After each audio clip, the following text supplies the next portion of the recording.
Assalamualaikum warahmatullahi wabarakatuh. Alhamdulillahi rabbil alamin. Wassalatu wassalamu ala ashrafil anbiya'i wal mursalin.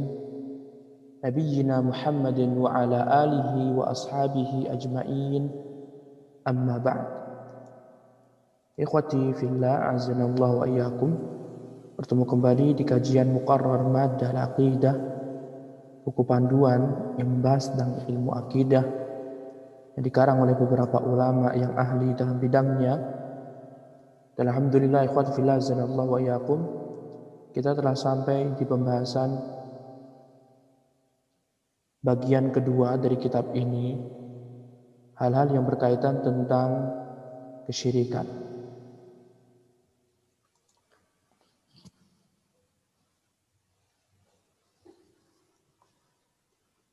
Ikhwati fillah azanallahu wa iyyakum,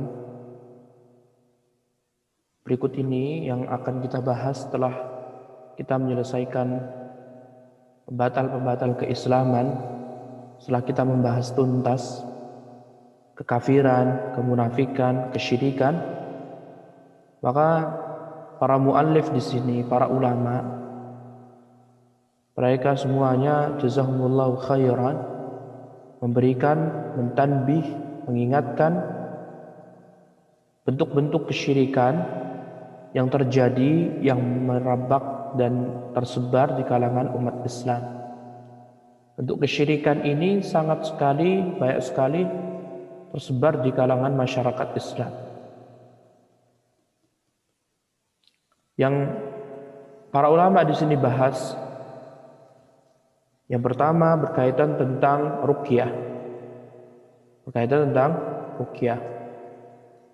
Kemudian yang kedua, setelah membahas tentang ruqyah, pembagian ruqyah, hukum-hukum ruqyah yang berpusat tentang ruqyah, para ulama ini akan membahas at-tamaim, tamimah,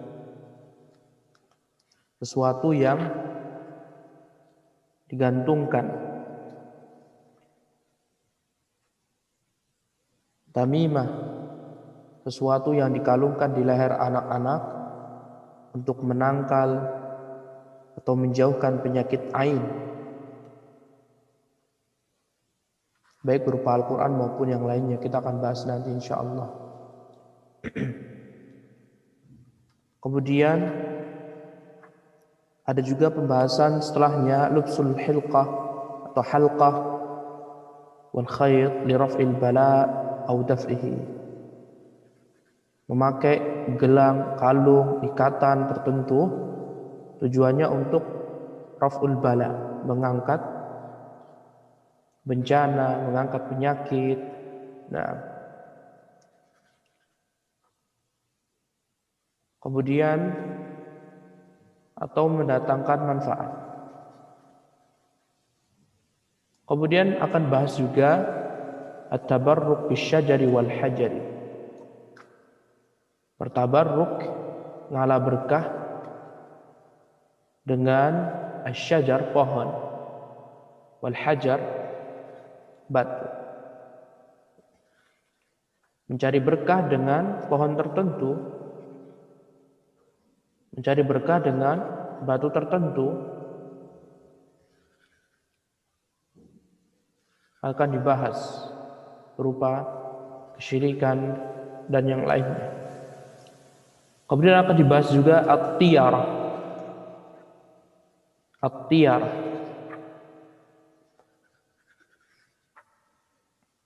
tatayyur. Tiyarah, ikhwati fillah azanallahu wa iyyakum, nanti lebih jelasnya kita akan bahas. Sebagaimana dalam hadis Nabi SAW, la adwa wa la tiyarata wa la hamata wa la safar. Tidak ada tiarah,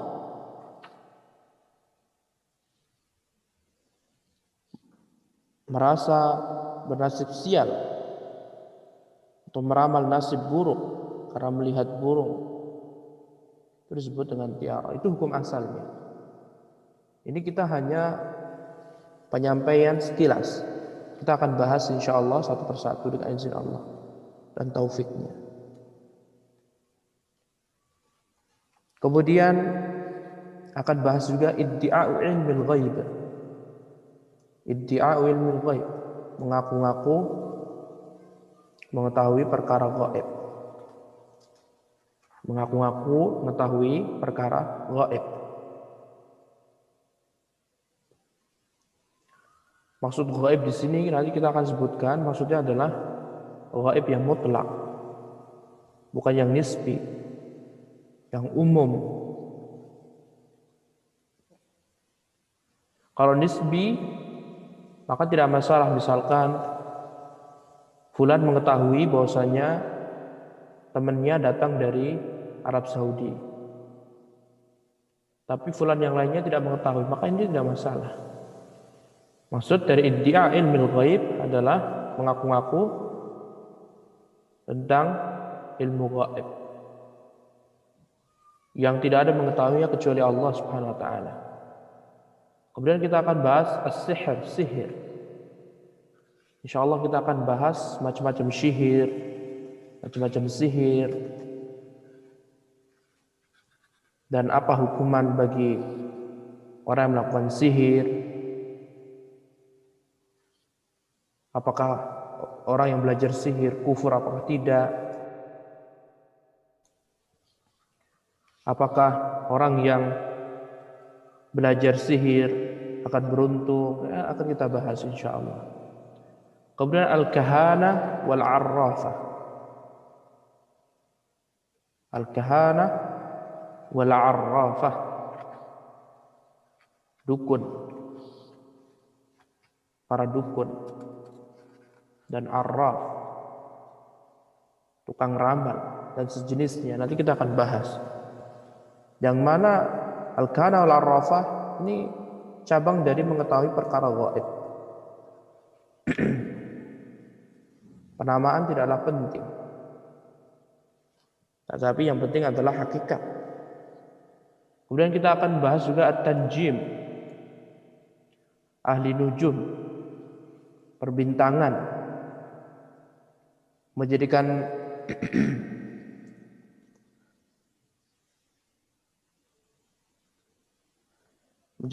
bintang-bintang ciptaan Allah sebagai memberikan manfaat atau menolak madarat.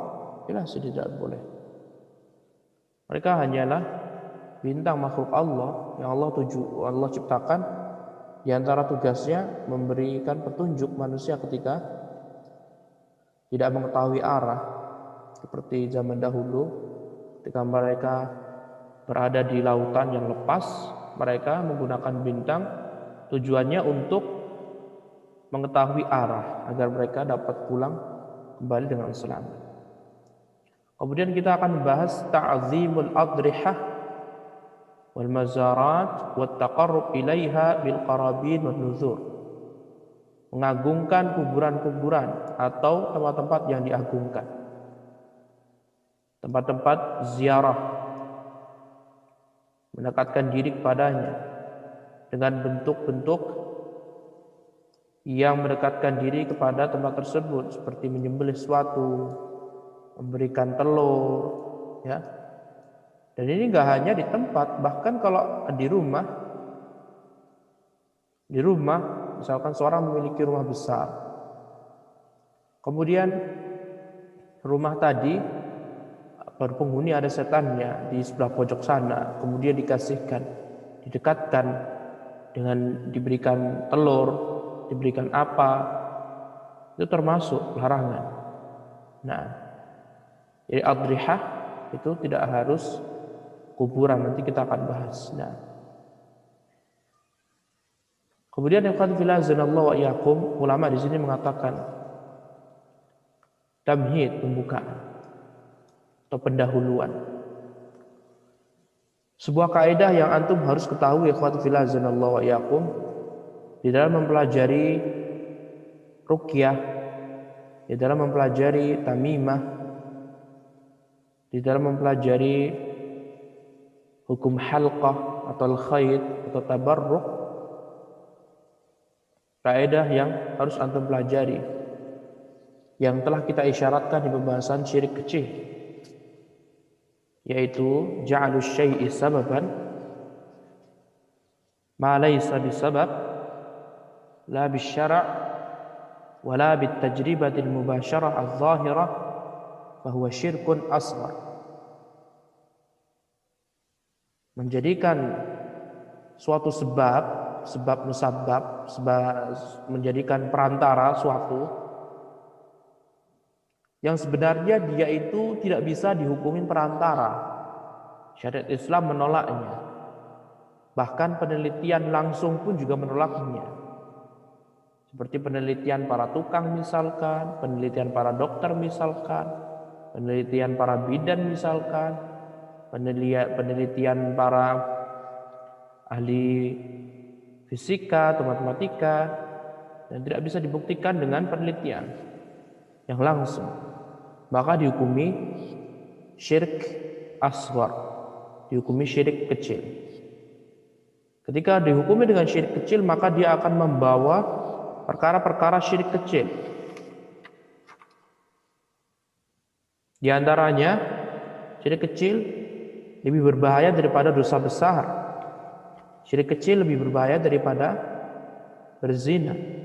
Syirik kecil lebih berbahaya daripada berbohong. Syirik kecil lebih berbahaya daripada minum khamar. Syirik kecil lebih berbahaya daripada memakan riba dan yang lainnya.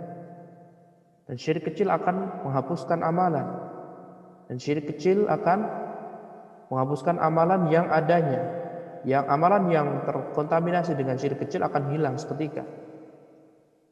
Kemudian berlaku juga ancaman dia ke dalam neraka jahanam. Kalau orang meninggal dunia dan dia melakukan syirik kecil, terancam dia tidak akan pernah diampuni oleh Allah Subhanahu wa taala sebagaimana penjelasan yang telah lalu. Maka kewajiban antum memurajaah ilmu yang telah kita sampaikan. Al-ilmu ma takarrar, ilmu itu yang diulang-ulangi. Setiap antum mengulangi murajaah ilmu itu akan menancap di hati antum. Kaidah ini sangat penting sekali, ikhwatu fillah azanallahu wa iyyakum. Di dalam pembahasan ruqyah, di dalam pembahasan tamimah dan yang lainnya, kalau antum memahami kaidah ini dengan benar, ja'alus syai'i sababan ma laysa bisababin la bisyar'i wa la bitajribatil mubasyaratil zahirah fa huwa syirkun asghar, menjadikan sebuah sebab, sesuatu dijadikan perantara, yang mana perantara tersebut belum disepakati, tidak dibolehkan syariat Islam atau penelitian, maka itu syirik kecil. Kita ambil contoh tamimah. Seorang mengalungkan ke anaknya dari bawang merah, bawang putih, dari apapun itu, dikalungkan di anak. Tujuannya agar tidak terkena ain. Tujuannya agar terhindar dari penyakit tertentu. Maka hal tersebut harus dilihat dari dua hal. Apakah ada syariat Islam yang menganjurkan seperti itu? Jika ada, maka tidak masalah. Tapi kalau misalkan tidak ada, jelas syirik kecil. Dan juga tidak bisa dibuktikan dari penelitian langsung seperti para dokter. Ketika dokter mengatakan anak kecil dengan dikalungkan bawang merah, bawang putih, dia bisa mengangkat penyakitnya. Kalau mereka mengatakan boleh dan terbukti, dokternya amanah, tidak masalah. Tapi kalau tidak bisa sama sekali dibuktikan dalam penelitian, maka jelas ini merupakan syirik kecil. Dan tamimah ini walaupun syirik kecil, dia nanti bisa menjadi syirik besar. Kalau seandainya orang tadi menjadikan kalung bawang merah, bawang putih yang dipakaikan di leher atau di tangan, dia bisa memberikan pengaruh dengan sendirinya, jelas ini menjadi syirik besar. Dan ini semuanya sudah kita bahas. Ketika antum terlambat tidak mau memurojaah kembali pembahasan tentang kesyirikan, maka antum akan kebingungan juga dalam permasalahan ini. Kaidah ini ikhwati fillah azanallahu wa iyyakum, ja'alu syai'i sababan ma laysa bisabab. La bisyara' wa la bitajribati mubasyarati adh-dhahira fa huwa syirkun asghar. Ini kaidah yang penting sekali. Kaidah yang sangat penting sekali, terkhusus di bab al-halqah, ya, ikatan atau tali,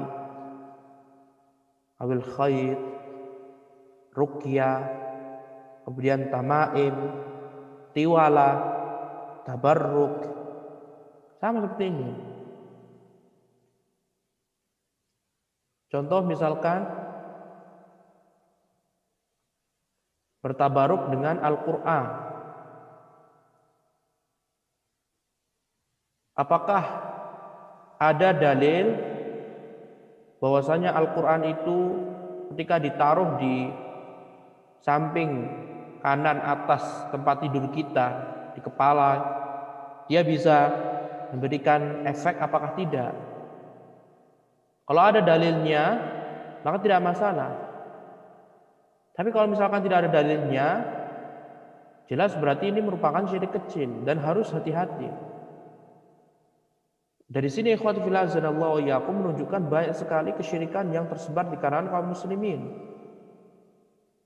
Ini baru syirik kecil, belum syirik yang besar. Dan tanpa mereka sadari, mereka telah terjatuh. Sehingga ini menunjukkan betapa pentingnya mempelajari ilmu akidah.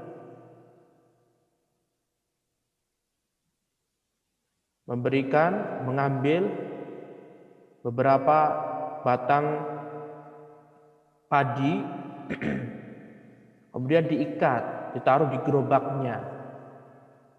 Tujuannya untuk melariskan dagangan. Bagaimana hukumnya ini?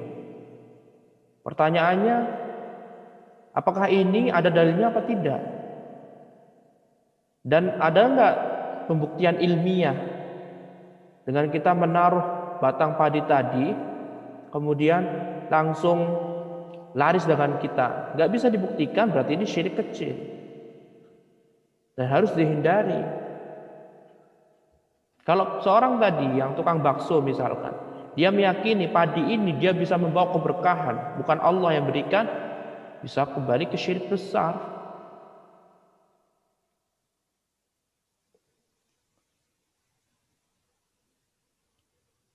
Dan ruqyah juga sama.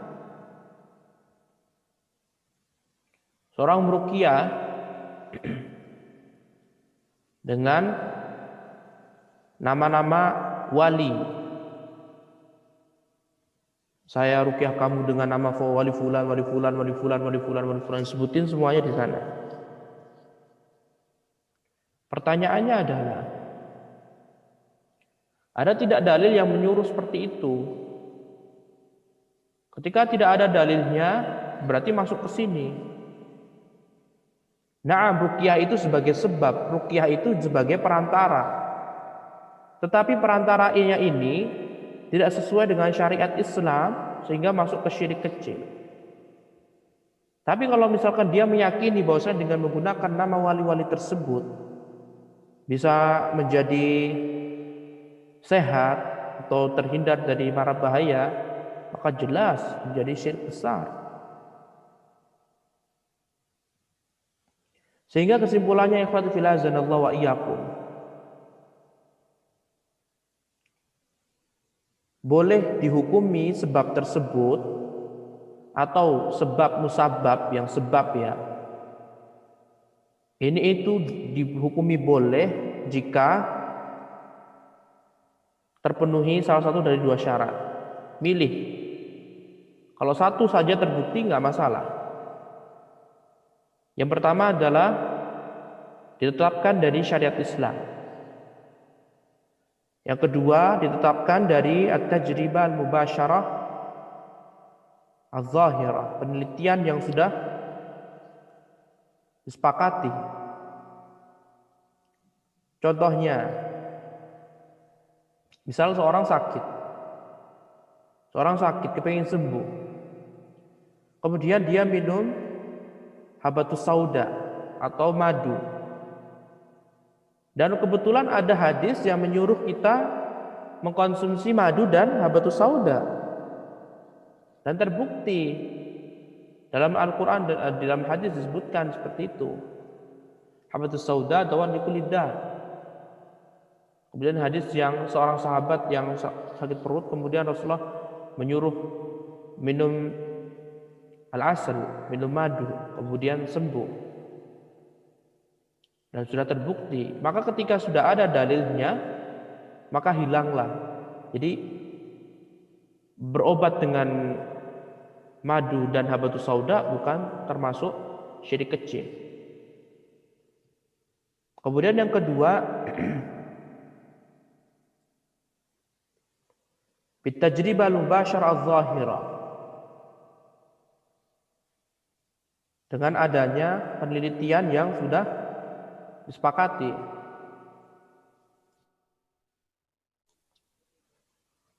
Misalkan orang terluka, darahnya mengucur banyak sekali, kemudian dia mengambil tali, kemudian diikat kuat agar darahnya ini tidak mengalir lebih banyak.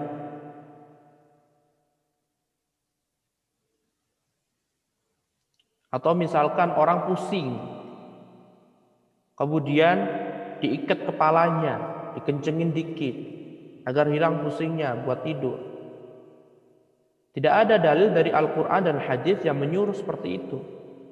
Tetapi ini terbukti, kedokteran membolehkan, semuanya membolehkan, maka hukumnya tidak masalah. Bisa difahami? Sehingga antum bisa memakai misalkan plester, hansaplas, ya, taruh di luka, tidak masalah. Dan ini tidak termasuk syirik kecil. Lain halnya seperti tadi, antum menginginkan apa? Menginginkan kekayaan, tetapi menaruh benda-benda tertentu ditaruh di situ. Gak ada dalilnya, bahkan syariat Islam melarang. Kemudian akal pikiran manusia pun menolaknya. Gak bisa seperti ini, gak bisa. Kok bisa ada pemikiran seperti itu? Nah, kaidah ini penting sekali. Adapun kaidah ini dibuat oleh para ulama berdasarkan bersumber dari hadis-hadis Nabi SAW, dan banyak sekali. Di antaranya Rasulullah SAW bersabda, "Man ta'allaqa tamimatan faqad asyrak." Barang siapa yang menggantungkan benda ke leher atau ke tangan, berbuat tamimah, dia telah menyekutukan Allah. Larangan. Dan seterusnya.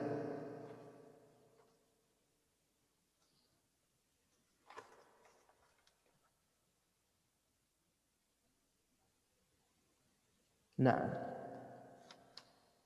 kemudian ikhwati fillah azanallahu wa iyyakum. Sekarang kita akan membahas secara garis besar dulu. Menggantungkan al-khayt, ikatan atau tali, ini ada beberapa keadaan. Inti dari pembahasan tadi sebenarnya, atau tamimah tadi.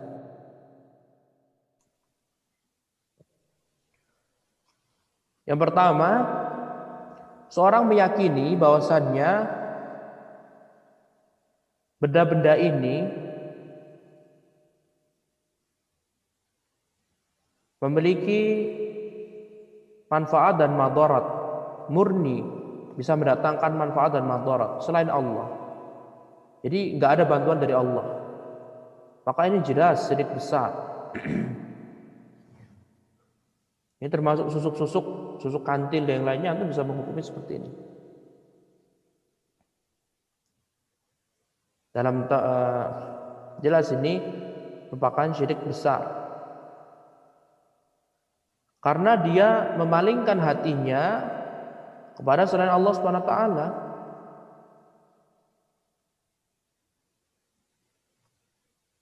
Dan dia telah menjadikan benda-benda tadi setara dengan kekhususan Allah Subhanahu wa taala, karena yang memberikan manfaat dan madarat, yang dapat memberikan manfaat, yang dapat menolak madarat itu hanya Allah, dan ini merupakan kekhususan Allah, tauhid rububiyah. Sehingga orang tadi masuk ke dalam perangkap penyimpangan tauhid uluhiyah dan tauhid rububiyah. Orang yang memakai al-khayd atau al-halq atau al-hilaq, kemudian at-tamaim atau at-tamimah, yang memakai benda-benda tadi, ketika orang tadi meyakini bahwa benda tadi dialah yang dapat memberikan kemampuan segalanya tanpa bantuan Allah, maka jelas orang tadi sudah berbuat syirik besar. Syirik dalam ibadah maupun syirik dalam rububiyah. Dengan rububiyah karena dia telah menyamakan benda tadi dengan Allah di dalam pemberian manfaat dan menolak madarat. Termasuk kekhususan Allah dalam rububiyah, meyakini seorang bahwasanya Allah yang dapat memberikan manfaat dan Allah yang dapat menghilangkan madarat. Kemudian dimasukkan juga ke syirik dalam uluhiyah, karena dia memalingkan hati. Karena amalan hati ini khusus dalam ibadah diberikan pada Allah. Ini orang tadi malah memalingkannya kepada benda-benda tadi. Jelas ini syirik dalam uluhiyah.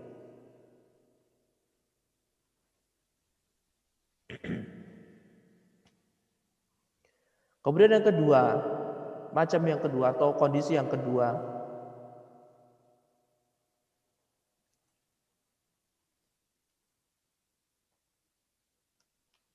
benda tadi tidak dapat memberikan manfaat atau madarat, lantaran dibantah dari hadis atau ayat atau penelitian yang telah dibuktikan. Maka ini masuk jelas syirik kecil.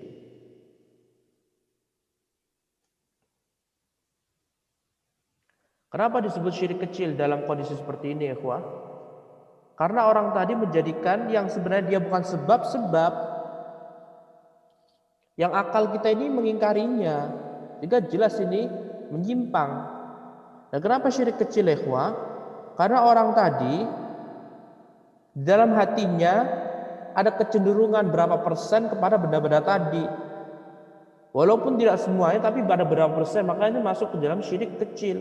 Karena syirik kecil ini membawa, menarik, menyeret kepada syirik besar. Nah,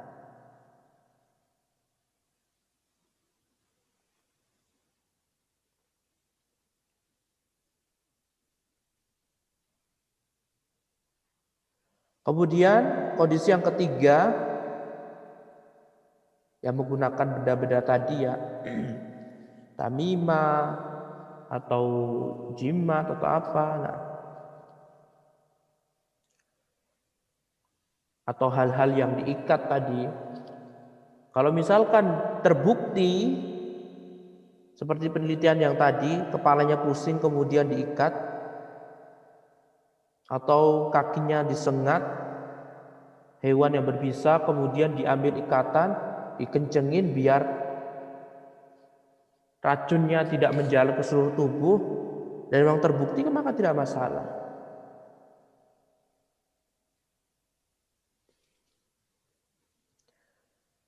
Kemudian yang kondisi yang keempat, menjadikan benda-benda tersebut sebagai bentuk perhiasan. Hanya perhiasan semata, tidak untuk meyakini dia bisa memberikan manfaat atau menolak madarat, tidak, tapi hanya sebatas perhiasan saja.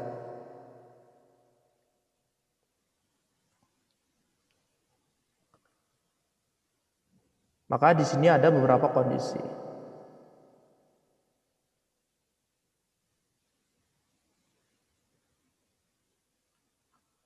Kalau misalkan ikatan atau tali tersebut khusus untuk wanita, ya tidak masalah.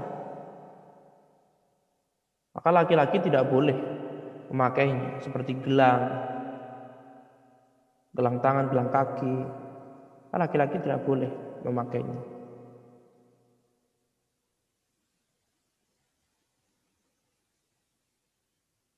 Kemudian yang kedua, bendanya tidak khusus untuk laki-laki maupun perempuan, dan tidak ada unsur seperti tamimah. Maka di situ boleh. Misalkan memakai sabuk untuk mengencangkan atau ikat pinggang, dan itu umum buat laki perempuan, maka tidak masalah hukumnya, tidak haram.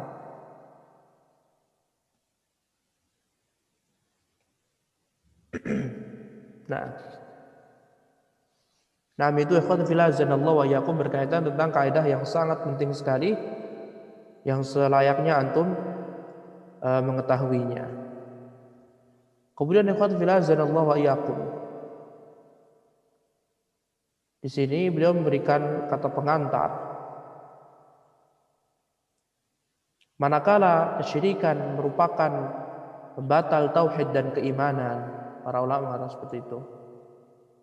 Dan telah berlalu pembahasan tentang syirik dan macam-macamnya, maka sebagai bentuk kesesuaian, di sini beliau para ulama akan menyebutkan macam-macam amalan kesyirikan yang tersebar di masyarakat Islam. Dan di pembahasan ini ikhwan fillah azanallahu wa iyyakum murni, jadi bab atau pembahasan yang jilid kedua ini, bagian kedua ini berkaitan tentang kesyirikan. Baru nanti kalau udah bab ketiga, hal-hal yang berkaitan tentang tauhid. Kemudian mereka mengatakan fatamaim, contohnya tamimah, benda yang dikalungkan. Ada yang bersifat syirik, ada yang bersifat tidak syirik. Begitu juga dengan ruqyah. Ruqyah itu ada juga yang bersifat syirik, ada yang bersifat tidak syirik. Kemudian mereka mengatakan lidzalika kana alwajibu 'alal muslimi at-ta'arruf 'alal masyru'i min dzalika liya'mala bihi. Maka hendaklah setiap muslim mengenal hal-hal yang disyariatkan, hal-hal yang disyariatkan agar dapat mengamalkannya. Wa 'alal mamnu'i liyatajannabahu wa yahdhura minhu. Agar setiap muslim juga mengetahui hal-hal yang berbau syirik sehingga dia menjauhinya dan waspada darinya. Kemudian para ulama mengatakan wasanuridu fi al-faqarat at-taliyah al-jaiz bi adillatihi wal mamnu bi adillatihi. Dan beliau akan menyebutkan tamimah yang bersifat boleh dengan dalilnya, kemudian ruqyah yang bersifat boleh dengan dalilnya, atau tamimah yang bersifat syirik beserta dalilnya, atau ruqyah bersifat syirik beserta dalilnya. Akan disebutkan semua dalilnya dan yang lainnya. Faqad ikhtalata dzalika al-amru 'ala katsirin minan nas natijatul jahli bil ulumi syar'iyyah. Karena hal ini banyak sekali kaum muslimin yang benar-benar terjatuh dalamnya, gak bisa membedakan mana ruqyah yang bagus, mana ruqyah yang buruk, mana ruqyah yang disyariatkan, mana ruqyah yang syirik. Akibatnya apa, ikhwah? Sebabnya apa ini? Kok bisa tercampur seperti itu? Akibatnya adalah kebodohan. Kebodohan yang ada di kalangan kaum muslimin.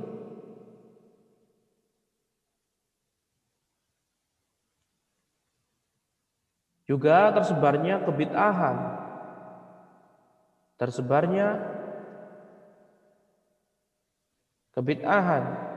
Redupnya sunnah. Sehingga kaum muslimin mereka juga kebingungan bagaimana, mana yang dihukumi ruqyah syar'i, mana hukuman yang dihukumi ruqyah bid'ah atau syirki. Nah, akhwati fillah azanallahu wa iyyakum. Kita akan bahas yang pertama adalah ruqyah. Ruqyah dan tamimah ini ada sedikit persamaan, makanya pembahasan pertama adalah ruqyah, kemudian diselingi dengan tamimah. Kemudian datang setelah pembahasan ruqyah adalah tamimah. Dan di kitab tauhid disebutkan di sana. Yang pertama adalah ruqyah, kemudian baru tamimah. Nah, ikhwatu fillah azanallahu wa iyyakum. Ruqyah kita udah paham semuanya ya. Secara garis besar ruqyah itu seperti apa? Alhamdulillah sudah paham semuanya. Kemudian para ulama di sini mereka menyebutkan secara ar-ruqa. Ruqa itu jama dari ruqyah. Sedangkan ruqyah artinya al-auza allati yarqa biha sahibul afah. Yurqa biha sahibul afah.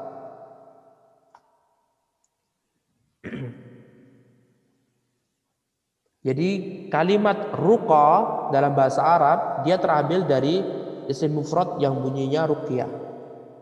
Sedangkan ruqyah sendiri artinya adalah al-auza allati yurqa biha sahibul afah. Kalimat-kalimat, ucapan-ucapan atau bacaan-bacaan yang bersifat berlindung yang dibacakan oleh sahibul afah yang terkena bencana atau penyakit. Seperti apa ikhwah? Seperti orang yang sakit, dia baca-baca zikir-zikir atau ayat-ayat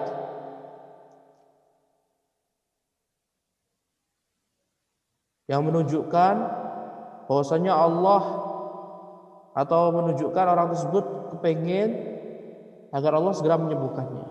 Maka disebut dengan ruqyah. Atau sara, orang yang terkena jin. Orang yang terkena jin kemudian dibacakan ayat-ayat atau hadis-hadis yang berkaitan tentang perlindungan kepada Allah SWT dari gangguan jin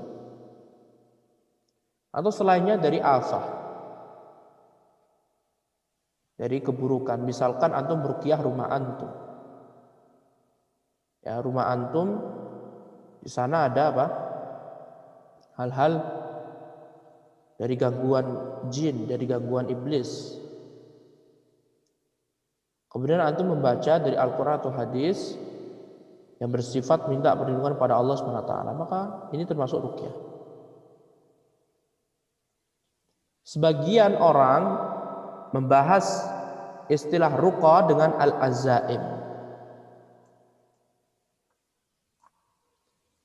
Jadi ada sebagian ulama yang mengatakan nama lain ruqa atau ruqyah adalah azaim atau azimah.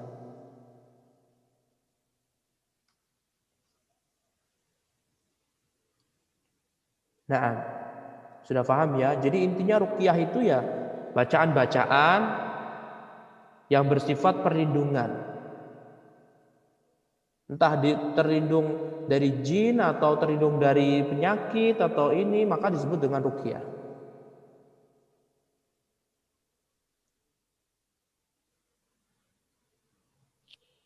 Dan ruqyah ini ikhwati fillah zanallahu wa iyyakum, sebagaimana kita tahu ketika ada orang yang terkena jin atau sihir kemudian kita bacakan, ruqyah ini ada dua macam.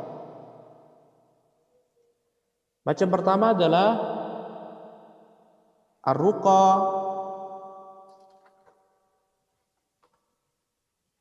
ada berapa macam sih?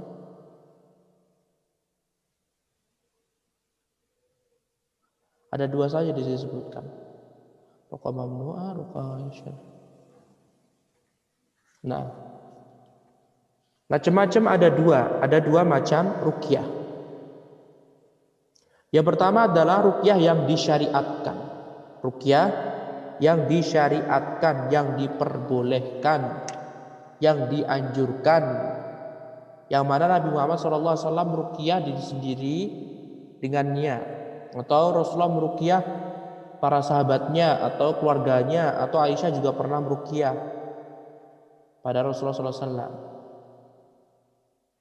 dengan muawwidzat, sebagaimana dalam Wada' Rasul sallallahu alaihi wasallam, perpisahan Rasulullah sallallahu alaihi wasallam kepada umatnya. Di sana kita disebutkan oleh penulis bahwasanya Aisyah radhiyallahu taala anha meruqyah Rasulullah SAW. Pengertiannya apa sih ikhwan fillah zanallahu wa iyyakum? Pengertian ruqyah yang disyariatkan adalah, tolong dicatat karena antum akan menemui orang-orang yang ruqyah lah atau apapun itu, maka harus catat. Ruqyah yang disyariatkan, yang dibolehkan dalam syariat Islam adalah ruqyah yang tidak ada kesyirikan di dalamnya.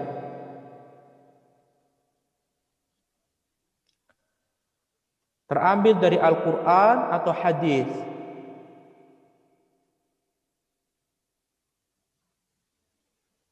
Berlindung dengan nama Allah atau sifat-sifat Allah Subhanahu wa taala, boleh hukumnya. Maka barang siapa yang meruqyah dengan bacaan-bacaan yang ada kesyirikan, ada bersifat berlindung kepada selain Allah, berlindung kepada wali fulan, maka jelas ini tidak disyariatkan, tidak diperbolehkan. Dalilnya apa ikhwah? Dalilnya karena Nabi Muhammad SAW telah meruqyah diri sendiri, orang lain, baik keluarga maupun para sahabat yang lainnya, dengan meruqyah dengan bacaan Al-Quran, dengan nama-nama Allah Subhanahu wa taala. Di antara yang dipakai Nabi Muhammad SAW adalah al-mu'awwidzat, qul a'udzu birabbil falaq, qul a'udzu birabbin nas. Belum meruqyah dengan itu.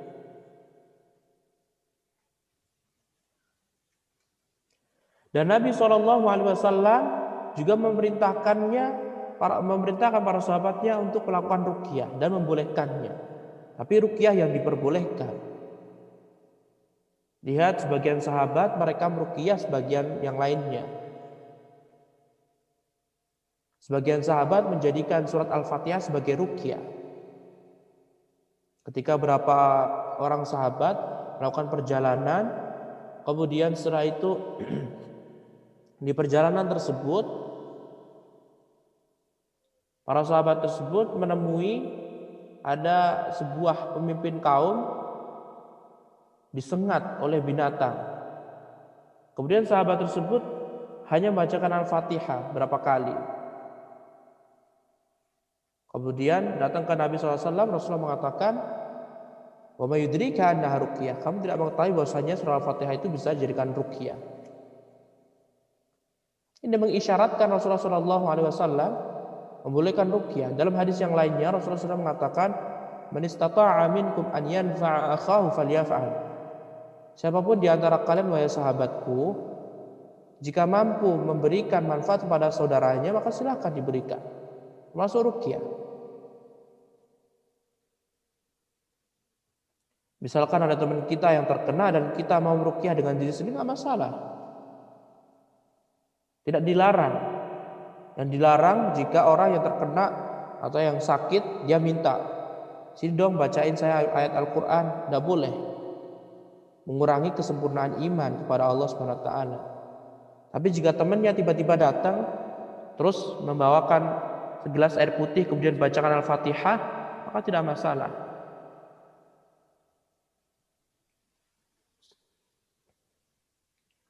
Dan ikhwati fillah zanallahu wa iyyakum, di dalam hadis yang diriwayatkan oleh Imam Muslim dari sahabat Auf bin Malik, dia mengatakan, "Kunna narqi fil jahiliyah faqulna."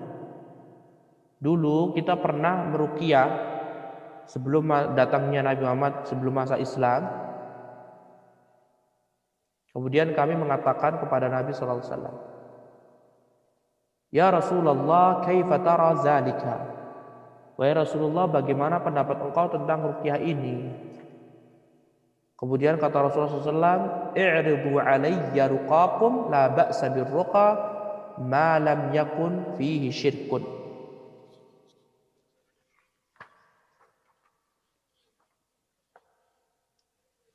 Beritahu, tampakkanlah padaku, ceritakan bagaimana ruqyah kalian, ruqyah kalian di masa jahiliyah. Rasulullah coba disebutkan kembali gimana caranya ruqyah jahiliyah kalian.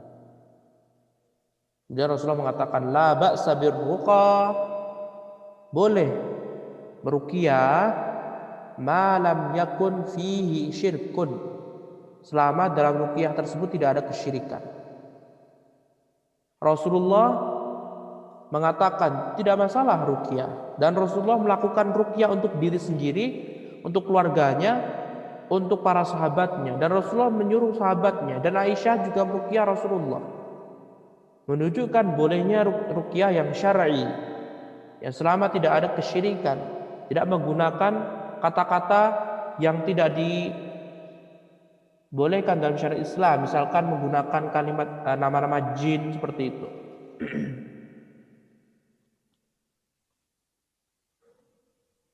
Nah, yang intinya ikhwatu fillah azanallahu wa iyyakum, ruqyah yang diperbolehkan ini harus terpenuhi 3 syarat. Jika syarat satu hilang, maka jelas hukumnya tidak diperbolehkan. Syarat pertama, ruqyah yang disyariatkan menggunakan nama Allah atau sifat Allah Subhanahu wa taala, atau dengan doa Rasulullah SAW dalam hadis. Ruqyah yang dibolehkan harus berdasarkan Al-Quran atau hadis. Misalkan kalau Al-Quran antum berdoa dengan atau ketika antum meruqyah orang lain, antum membacakan qul a'udzu bil falaq, qul a'udzu bin nas, qul a'udzu bil qul huwallahu ahad. Nah, atau bacakan ayat kursi, maka boleh. Atau dengan doa-doa dalam hadis, wa idzuka bi kalimatillahi tammah, ya, dan seterusnya. Baru syarat pertama terpenuhi, centang, sukses. Kemudian yang kedua, antakuna bil lisanil arabi, harus menggunakan bahasa Arab. Wa ma yu'rafu ma'na, dan itu pun harus difahamin maknanya. Dan alangkah banyaknya saat ini yang berkedok seperti ustadz, kemudian meruqyah, yang mana ustadz yang lain tidak faham ini apa artinya ini. Nampaknya seolah pakai bahasa Arab, tapi tidak. Seperti pakai Arab Egon, yang tulisannya hampir mirip seperti bahasa Arab, tapi kadang susah difahami, dipengerti. Lembaran-lembaran yang ditulis sama sebagian kaum muslimin pakai bahasa Arab tapi nggak paham artinya apa, susunannya nggak jelas. Maka jika menggunakan bahasa Arab dan artinya pun difahamin, maka checklist. Misalkan berdoa, Allahumma shfini, ya Allah sembuhkanlah aku. Allahumma shfini, ya Allah sembuhkanlah aku. Maka jelas ini hukumnya boleh karena bahasa Arab dan difahamin artinya. Tetapi kalau jampi-jampi yang lainnya tidak tahu, maka jelas ini dilarang, bukan termasuk ruqyah yang diperbolehkan. Karena syarat ruqyah yang diperbolehkan harus difahamin, bahasanya itu bisa difahamin. Karena tidak banyak kita mengetahui ada orang meruqyah ternyata dia menggunakan nama setan. pakai jambi-jambi yang dia buat sendiri. Gak boleh ini.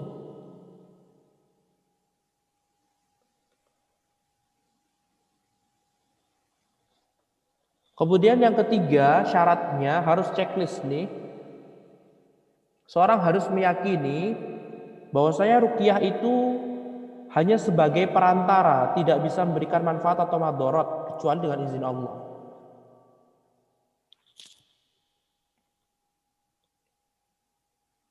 Misal antum sakit, antum membaca Al-Fatihah, dan antum faham artinya. Kemudian antum meyakini bahwasanya bacaan Al-Fatihah itu tidak bisa menyembuhkan antum, yang menyembuhkan hanya Allah Subhanahu wa taala. Baru ini disebut dengan ruqyah yang syar'i, yang diperbolehkan.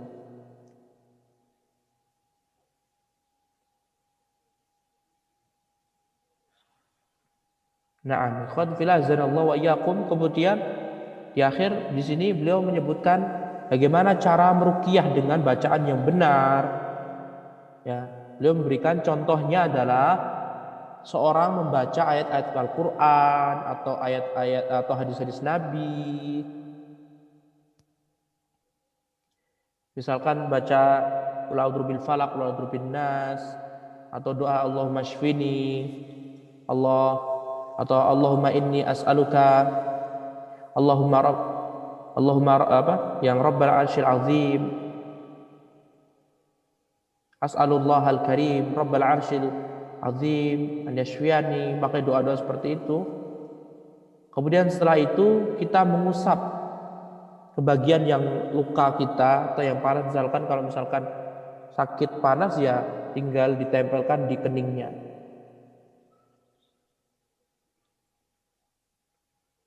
Atau misalkan kita ngusap untuk orang yang sakit, lagi menjenguk orang sakit, kita doa, kita ruqyahkan tanpa dia minta. Kita doakan as'alullah al-karim Rabbal Arsyil Azim an yashfiyak. Aku mohon kepada Allah agar Allah segera mengangkat penyakitmu. Kemudian diusap ke orang sakit tadi di tempat bagian yang sakit. Nah, inilah namanya ruqyah yang diperbolehkan. Karena ini dalilnya bahwasanya Aisyah radhiyallahu taala anha mengatakan anna Nabi sallallahu alaihi wasallam kana yu'awwidhu ba'd ahlihi. Rasulullah Aisyah istri Rasulullah SAW menceritakan Rasulullah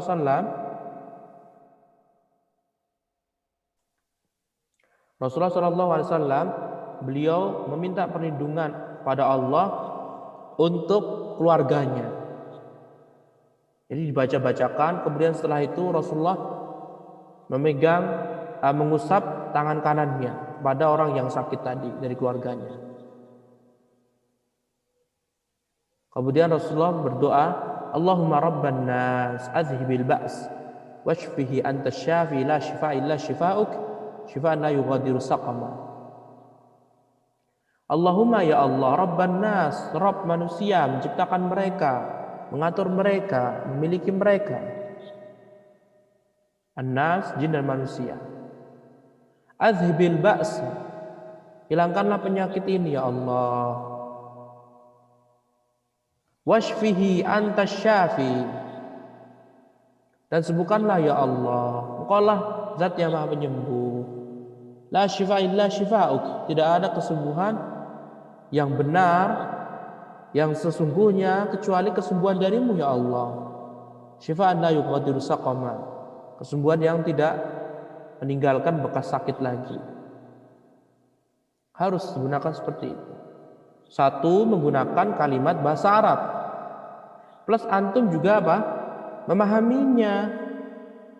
Kalau antum cuma datangin ziarah orang sakit kemudian cuma bilang Allahumma la ba'sa tahurun, kemudian ini ya nggak ada asarnya. Syarat 3 tadi, pertama terambil dari Al-Quran atau hadis. Yang kedua pakai bahasa Arab dan dipahamin artinya. Antum juga harus niatkan. Kemudian yang ketiga, meyakini hal tersebut tidaklah mampu, tidak bisa memberikan asar pengaruh kecuali dengan izin Allah. Jadi contoh sekali, misalkan ikhwan fillah azanallahu wa iyyakum, sebagaimana dikatakan sebagian itu seperti antum paham sendiri, tindian. Antum paham tindian kan? Nah, tindihan. Orang tidur kemudian tiba-tiba kayak ada yang nyekik, ada yang apa. Langsung ingat, bacakan ayat kursi. Karena ayat kursi sudah ada dalilnya, dibacakan ayat kursi. Rasulullah SAW membacakan ayat kursi untuk perlindungan dari jin dan dari setan. Rasulullah mengajarkan para sahabat untuk membaca ayat kursi. Dan siapa yang membaca ayat kursi sebelum tidur, sampai paginya Allah akan lindungi dia. Kemudian dia baca ayat kursi, plus dia juga harus memahaminya. Ketika tindian, dia baca ayat kursi langsung difahami. Allahu la ilaha illa huwal hayyul qayyum, la ta'khudhu sinatun wa la naum. Sambil dipahamin. Kemudian yang ketiga, meyakini bahwasanya hilangnya gangguan setan tadi, hilangnya tindian tadi, lantaran Allah izinkan melalui kekuasaan Allah Subhanahu wa taala. Nah, kemudian ikhwati fillah azanallahu wa iyyakum,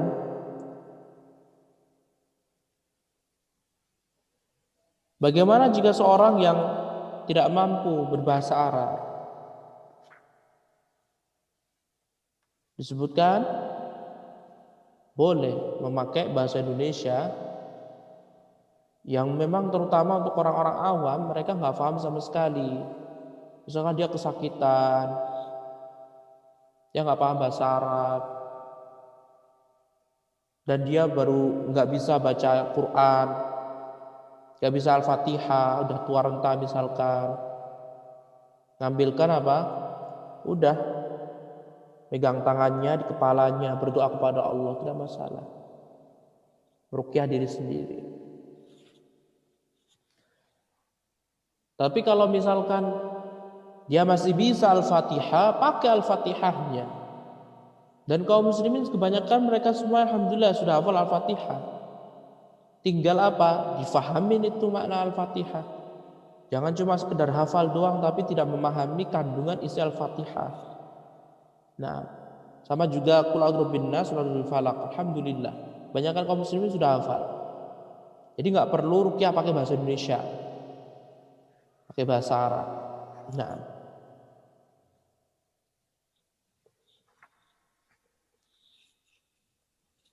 dan ruqyah ikhwati fillah azanallahu wa iyyakum,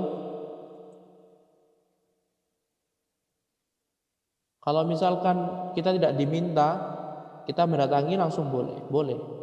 Misalkan kita datang, misalkan ada keluarga kita yang sakit, kita langsung datang tanpa dia minta, kita ruqyah nggak masalah. Tapi kalau dia minta nggak boleh.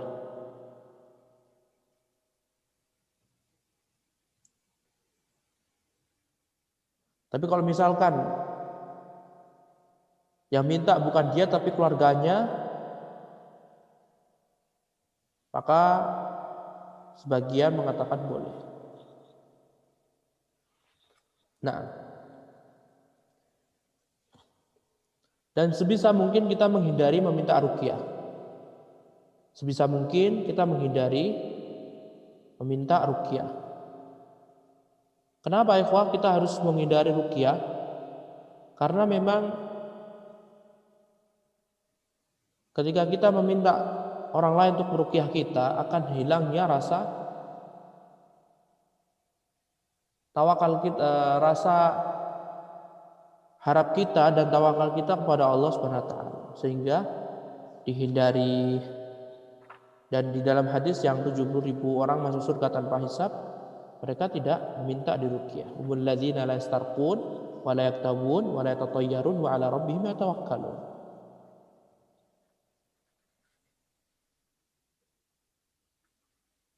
Nah, kemudian ikhwan fillah azanallahu wa iyyakum, Pembahasan yang kedua adalah macam kedua adalah ar-ruqa al-mamnu'ah, ruqyah yang dilarang. Ruqyah yang dilarang. Ruqyah yang dilarang ini sebagian kitab itu disebutkan terbagi menjadi dua. Ruqyah yang bid'ah sama ruqyah yang syirik. Nah, kalau ruqyah yang syirik jelas ya.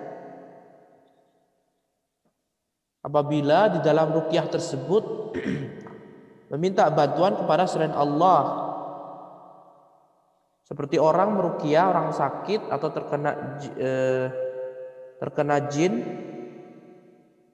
dengan nama-nama jin, nama-nama setan, nama malaikat, nama nabi, nama orang soleh. Dan jelas ini gak boleh dan ini merupakan syirik. Ruqyah yang dilarang terbagi menjadi dua. Yang pertama yang bersifat syirik, yang kedua bersifat bid'ah dan haram digunakan. Dua-duanya nggak boleh sebenarnya. Ya kalau yang syirik tadi jelas, seperti orang apa? Meruqyah diri sendiri dengan nama-nama jin, setan, minta bantuan sama malaikat Jibril, minta bantuan kepada Nabi Muhammad, wali.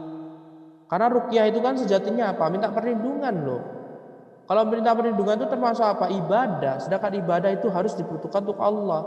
Dan ini sudah kita panjang lebarkan di pembahasan al-isti'azah. Silahkan merujuk. Kemudian yang kedua ikhwah, ruqyah syirik itu jika seorang meyakini bahwasannya apa yang dia ruqyahkan, ucapan-ucapan, bacaan-bacaan itu dialah yang bisa, bukan Allah SWT. Dialah yang bisa memberikan manfaat dan menolak madarat. Maka ini jelas syirik besar. Bisa dipahamin? Misalkan dia berdoa kayak tadi, mendoakan orang lain. Allahumma rabban nas, azhibil ba'sa, ishfihi, anta syafi, la shifa illa shifauka, shifaan la yughadiru saqama. Dibacakan seperti itu. Kemudian dia meyakini doa ini nih yang bisa menyembuhkan nih, bukan Allah SWT. Doa ini, doa Nabi ini yang bisa. Maka dia bisa terjatuh dalam syirik besar. Karena ucapan manusia yang tidak bisa digunakan, tidak memiliki manfaat atau tidak bisa menolak madarat, kecuali semua itu dengan izin Allah Subhanahu wa taala. Alalahul khalq wal amru. Tahuilah bahwasanya milik Allah itu segala penciptaan dan kepemilikan. Pemerintah semua milik Allah. Nah. Kemudian yang kedua ikhwati fillah azanallahu wa iyyakum, macam kedua dari syirik ruqyah yang dilarang adalah ruqyah yang diharamkan atau bid'ah.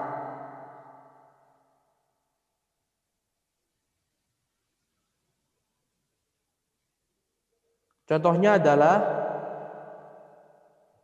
ruqyah dengan bahasa Arab tapi tidak diketahui artinya apa, nggak difahamin, maka itu masuk ke dalam apa?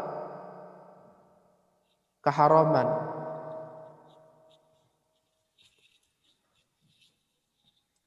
Sehingga ikhwatu fillah azanallahu wa iyyakum, kalau antum perhatikan yang ini. Kalau syarat yang nomor 2 ini hilang, syarat ruqyah harus pakai bahasa Arab dan harus bisa difahamin. Kalau ruqyah syarat yang kedua ini hilang, maka terjatuh ke dalam ruqyah yang haram atau bid'ah. Karena nggak bisa difahamin. Dan di zaman Nabi, para sahabat mereka meruqyah, Rasulullah meruqyah dengan bahasa yang faham, dengan bahasa Arab yang fasih. Nah, tapi kalau misalkan syarat yang pertama, yang seharusnya dengan perkataan Allah, dengan hadis, sama syarat yang ketiga ini, bahwasanya ruqyah itulah, perbuatan ruqyah itu dia tidak bisa memberikan asar. Malah dia meyakini ruqyah inilah yang bisa menyembuhkan bukan izin Allah, maka jelas kalau dua ini hilang, maka menjadi apa? Ruqyah yang syirik. Intinya, jika salah satu dari 3 syarat ini hilang, maka disebut dengan ruqyah yang tidak disyariatkan.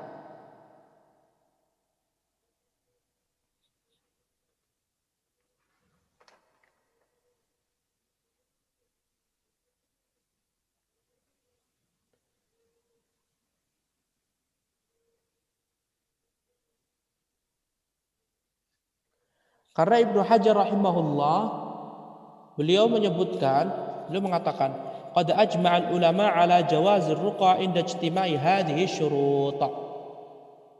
Kata Ibnu Hajar rahimahullah, apabila tiga syarat ini terpenuhi, maka boleh dilakukan ruqyah, dan ini merupakan kesepakatan para ulama. Jadi para ulama itu bersepakat kalau mau meruqyah dengan ruqyah yang sahih, yang dibenarkan syariat Islam, maka tiga-tiganya ini harus terpenuhi. Ngambil dari Al-Quran dan hadis dengan bahasa Arab yang mudah difahamin, kemudian meyakini bahwasanya perbuatan ruqyah, perbuatan dia meruqyah orang lain itu semuanya tidak berpengaruh kecuali dengan izin Allah Subhanahu wa taala. Adapun di sini, ya kalau di screen antum di buku, di sini kayak mencampurkan, tapi sebenarnya nggak masalah sih. Yang intinya kita tadi sudah kita bahas.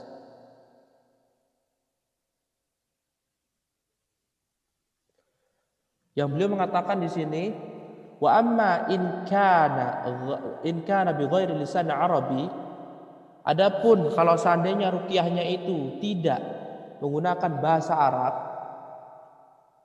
au bima la yu'rafu makna, atau dengan sesuatu yang tidak bisa difahamin, fayukhsha an yadkhulaha kufrun au syirkun wa la yu'lamu anhu, maka ditakutkan dia akan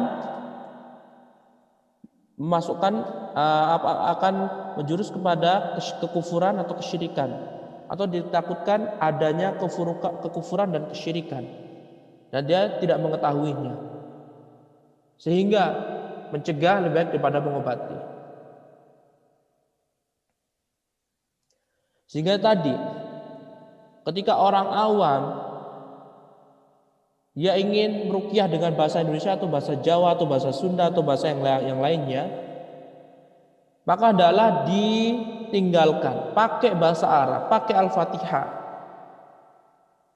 pakai Qul huwallahu ahad, Qul a'udzu birabbin nas, Qul a'udzu birabbil falaq, pakai itu. Pakai doa yang mudah-mudah. Jangan menggunakan bahasa Indonesia atau bahasa-bahasa yang lainnya.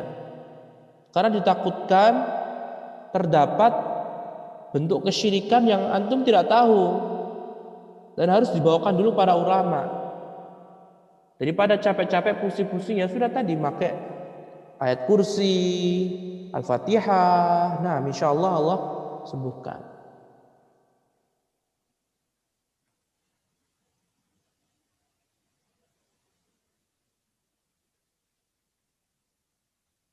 Kemudian terakhir beliau memberikan tanbih, catatan atau peringatan yang harus dipahami. Rasulullah SAW beliau pernah meruqyah diri sendiri. Rasulullah pernah meruqyah keluarganya. Rasulullah pernah meruqyah Hasan, cucu beliau Hasan, Hasan bin Ali. Rasulullah juga pernah meruqyah sahabatnya. Bahkan Rasulullah SAW pernah diruqyah Aisyah. Bahkan Rasulullah SAW pernah diruqyah Jibril. Paham?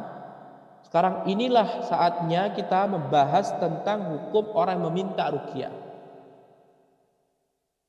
Jawabannya, Rasulullah SAW tidak pernah meminta orang lain untuk meruqyahnya. Ketika Rasulullah SAW tersihir, menurut pendapat Ahlussunnah, Rasulullah pernah tersihir karena disihir atau dijambi-jambi sama laki-laki Yahudi yang bernama Labid bin A'sam.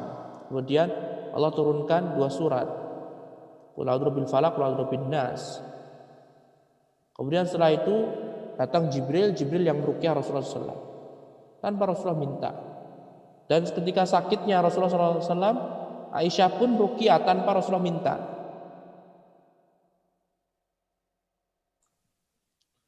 Menunjukkan Rasulullah SAW selama seumur hidupnya beliau nggak pernah minta diruqyah. Beliau sedang sakit, beliau terkena sihir Labid bin A'sam, nggak minta untuk diruqyah. Minta ruqyah saya dong, ruqyah saya dong. Rasulullah nggak pernah sama sekali. Karena ini akan mengurangi kesempurnaan tawakal kita kepada Allah SWT. Mengisyaratkan kebutuhan kita kepada manusia, bukan kepada Allah. Wa in kana jaizan fi nafsi, walaupun boleh, hukum asalnya boleh. Jadi hukum asal meminta ruqyah nggak masalah. Mau keluarganya minta, mau orang yang sakit minta, antum boleh minta pada orang lain untuk ruqyah. Antum boleh minta suami antum suruh bacakan ayat kursi, silahkan. Tapi ini akan mengurangi pasrahan antum pada Allah Subhanahu wa taala. Lagi pula Rasulullah juga nggak pernah minta pada orang lain untuk meruqyahnya.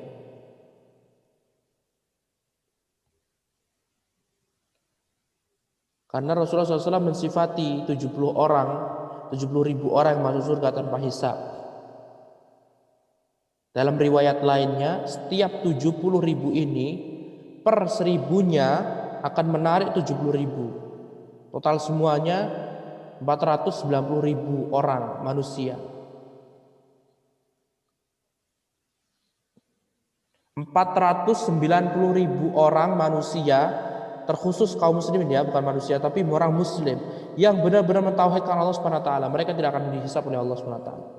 Berdoa kepada Allah, Allah Maha luas rahmatnya. 490 ribu kaum muslimin yang benar-benar mentauhidkan Allah, mereka akan masuk surga tanpa hisab. Sifat mereka satu, mereka tidak berbuat kai, berobat dengan kai. Layak tawud, enggak berbuat kai. Kai itu apa sih? Kai itu menyembuhkan penyakit dari besi yang dipanaskan. Jadi zaman dahulu itu mereka kayak benar-benar enggak tahan kalau dapat penyakit itu. Hanya mereka kepengen yang instan. Akhirnya minta besi dipanaskan, diselamatkan di kakinya atau dimanapun, akhirnya bisa sembuh. Kemudian kedua, tidak minta ruqyah. Jadi sifat 490 ribu orang tadi tidak meminta diruqyah selama umur hidupnya. Kalau sudah pernah, maka bertobat kepada Allah Subhanahu wa taala. Siapa tahu Allah berubah ketentuan yang telah ditakdirkan untuk kita yang pernah meminta diruqyah. Kemudian wala tatayyarun, tidak boleh bertatayyur. Ini pembahasan yang akan datang. Tidak boleh adanya pemikiran khurafat.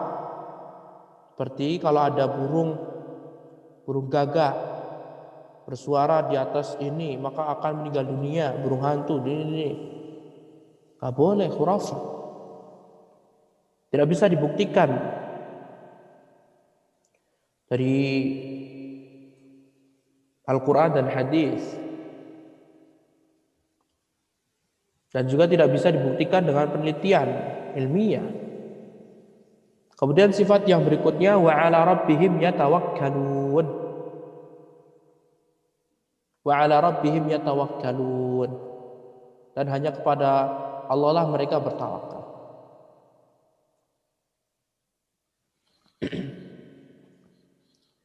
Ketika Rasulullah SAW berhaji wada, Rasulullah SAW haji wada, yang hadir itu kisaran 130.000 orang. Sedangkan yang masuk surga tanpa hisab itu totalnya dan sebagaimana dalam riwayat yang lainnya 490.000 orang. 490.000 orang. Jadi masih ada kesempatan untuk masuk surga tanpa hisab dengan izin Allah SWT. Selalu berdoa kepada Allah SWT dan harus berpegang teguh, jangan sampai kita terjatuh ke 4 hal tadi. Tidak boleh kita bergantung kepada manusia, harus kepada Allah kita bertawakal. Apapun, ingatlah, la haula wala quwata illa billah. La haula, tidak ada pergerakan, wala quwata, tidak ada kekuatan, illa billah, kecuali pertolongan Allah SWT. Setiap apapun, ketika kita keluar rumah kita berdoa, bismillah tawakkaltu ala Allah, la haula wala quwata illa billah. Ya Allah, aku bertawakal kepadamu ya Allah. Tidak ada pergerakan. Haula itu artinya pergerakan. Misalkan siapa yang menggerakkan antum? Dari memindahkan rak piring, memindahkan piring satu ke piring yang lainnya, memindahkan masakan ke piring. Siapa yang menggerakkan antum dari rumah menuju kantor untuk bekerja? Siapa? Allah SWT. Katakanlah haula, tidak ada pergerakan yang sebenarnya. Wala quwata, tidak ada kemampuan, kekuatan. Antum ngangkat ember, ngangkat ini, ngangkat air, ngangkat galon, gak ada itu semuanya. Illa billah, kecuali pertolongan Allah SWT. Ucapin itu, yakini, karena Allah yang maha kuasa atas segala sesuatu. Kalau Allah kehendaki, kita mampu melakukan apapun itu. Kalau Allah tidak kehendaki, berdoa sebagaimana doa Rasulullah SAW, ya hayyu ya qayyum birahmatika astaghits aslih li sya'ni kullah wa la takilni ila nafsi tarfata ain. Ya hayyu ya qayyum, ya Allah, zat yang maha hidup, yang berdiri sendiri, birahmatika, dengan rahmatmu ya Allah, astaghits, aku meminta pertolongan. Istighatsah artinya meminta pertolongan untuk dihilangkan kemadaratan, sebagaimana kita telah jelaskan di bab pertama. Bi rahmatika astaghits aslih li sya'ni kullah, ya Allah, mudahkanlah urusanku seluruhnya. Wala takilni ila nafsi tarfata ain, janganlah engkau menjadikan semua usaha keberhasilanku itu untukku. Jangan sampai seperti Firaun, Qarun yang mengatakan innama utitu ala ilmin indi, saya diberikan harta banyak ini lantaran diriku. Ingat, Allah yang memberikan antum ilmu, allamal insana ma lam ya'lam. Allah yang mengajarkan kepada manusia ilmu yang belum dia pernah ketahui. Siapa yang membuat antum ketika masih kecil kemudian mengetahui, oh itu ya ayahku, oh itu ya ibuku, kemudian manggil ayah, ibu, ayah, ibu. Siapa? Allah SWT. Harus bertawakal pada Allah SWT. Dan jauhi tatayyur, kita akan bahas nanti. Hilangkan tatayyur, gak boleh ada khurafat. Meyakini jika benda ini, benda itu, maka akan terjadi seperti ini, seperti itu. Dusta semuanya. Karena tidak ada yang mengetahui perkara gaib kecuali Allah. Dan betapa banyak yang telah kita saksikan. Ramalan ini, ramalan itu, ramalan ini, ramalan itu. Tidak terjadi sama sekali. Tidak boleh kita adanya khurafat, mempercayai benda ini kalau masuk, hewan ini kalau masuk rumah, maka terjadi seperti itu. Tidak boleh. Kemudian la yastarqun, tidak meminta ruqyah. Para ulama menjelaskan, ruqyah diri sendiri itu hukumnya sunnah. Silahkan, kalau mau ruqyah diri sendiri nggak masalah, karena Rasulullah SAW meruqyah diri sendiri. Kalau antum sakit, kalau antum pernah diganggu jin, ruqyah diri sendiri, nggak perlu minta orang lain. Rasulullah SAW meruqyah diri sendiri, beliau mengucapkan muawwidzat, qul a'udzu birabbil falaq, qul a'udzu birabbin nas. Kemudian beliau usap bagian-bagian yang sakit, yang pusing, beliau ruqyah.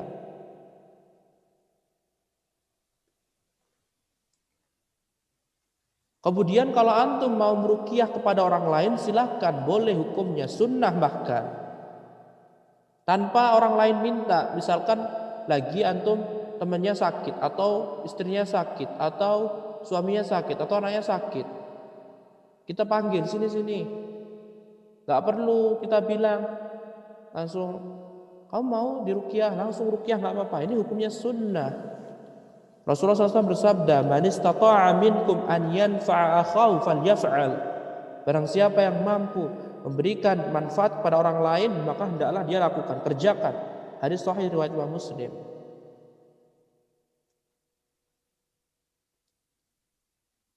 Kemudian memintakan ruqyah untuk saudara kita kepada seorang ustadz, itu boleh, tapi tidak sunnah. Boleh, ikhwah.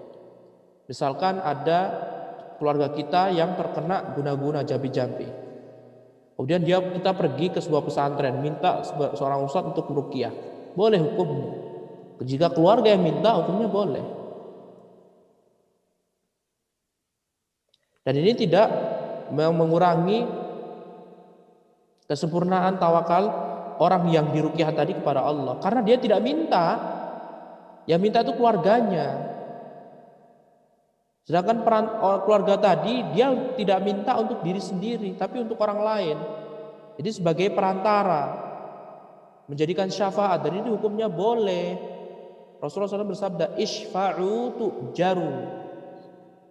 Mintakanlah syafaat, kamu akan diberikan pahala oleh Allah SWT.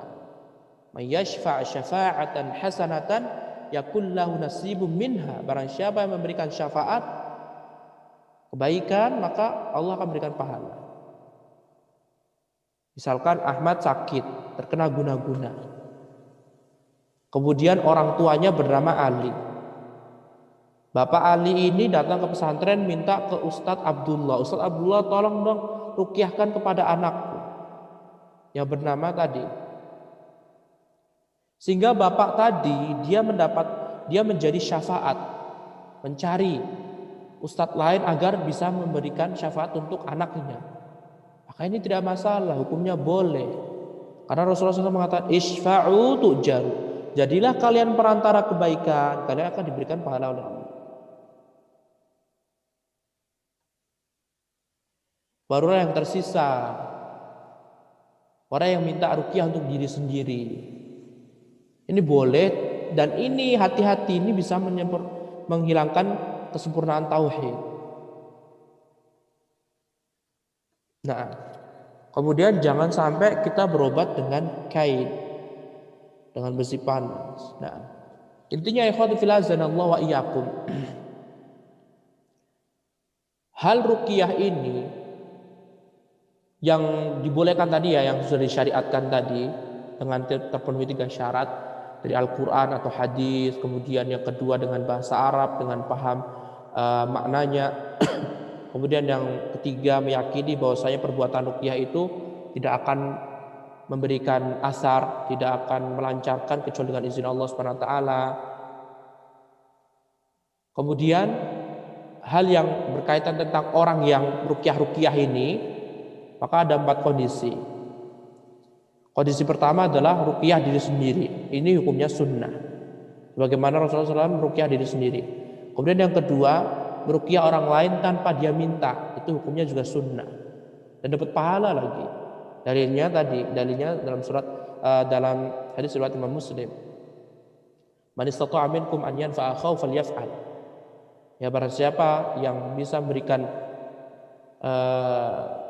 manfaat kepada orang lain, maka hendaklah dia berikan. Kemudian yang ketiga, memintakan untuk orang lain, ini hukumnya boleh. Ya, memintakan pada orang lain itu hukumnya boleh. Memintakan ruqyah untuk orang lain, misalkan untuk istri kita, ya, untuk keluarga kita yang terkena guna-guna, enggak masalah. Ya, enggak masalah. Bahkan ini dimasukkan ke dalam syafaat. Bisa dapat pahala itu. Nah, kemudian yang terakhir, memintakan untuk diri sendiri, minta, ya, datang, Ustadz, saya pernah mengikuti ini itu, terus katanya banyak sekali jin yang ada di tubuh saya nih Ustadz, tolong dong ruqyah Ustadz. Ini hukumnya boleh, cuma ini ditakutkan dia tidak masuk ke dalam 70.000 atau 490.000 orang masuk surga tanpa hisab itu. Maka adalah hati-hati. Apa susahnya cuma membaca Al-Fatihah saja sambil berdoa kepada Allah, memahami kandungan Al-Fatihah, iyyaka na'budu wa iyyaka nasta'in. Diulang-ulang itu, iyyaka na'budu wa iyyaka nasta'in. Ya Allah, hanya kepada Engkau lah ya Allah hambamu beribadah. Ya Allah, hanya kepada Engkau lah ya Allah hambamu ini meminta pertolongan. Hilangkanlah jin-jin yang ada di dalam tubuhku. Berdoa kepada Allah, fokus kepada Allah. Apa susahnya baca Al-Fatihah? Kalau kesusahan berarti orang tadi nggak pernah sholat mungkin. Al-Fatihah hukumnya wajib.